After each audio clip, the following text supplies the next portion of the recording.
This is one reason the streets of Naga City are swollen to 5 times the population this month.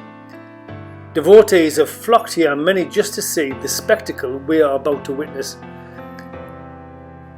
Let's watch the Fluvial Procession in Naga, Sur in the Philippines, to see why 1 million people have come to Naga this week. I'm here. I got here early.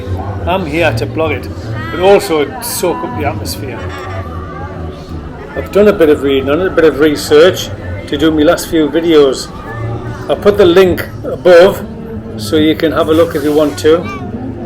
If you already know the story or you don't want to watch the video, just a quick summary.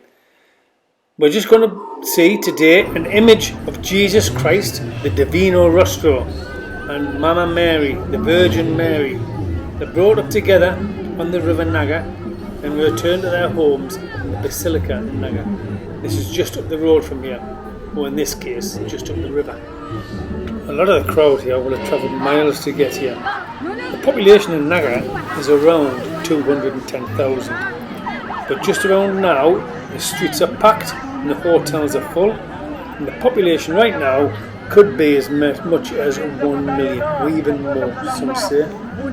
What we'll see shortly is a colourful array of boats, a fleet coming down the river, followed by a larger boat, and the larger boat holds the Divino Rostro and the Nuestra Senora de Penefrancia, which is the image of the Virgin Mary. And they're on the journey from the cathedral to the Basilica. The crowd are joyful and in a happy mood. And when the images pass on the boat, they'll be chanting Viva La Virgen and waving a white cloth. But I'm not going to talk anymore. I don't want to interrupt the procession, so enjoy the spectacle.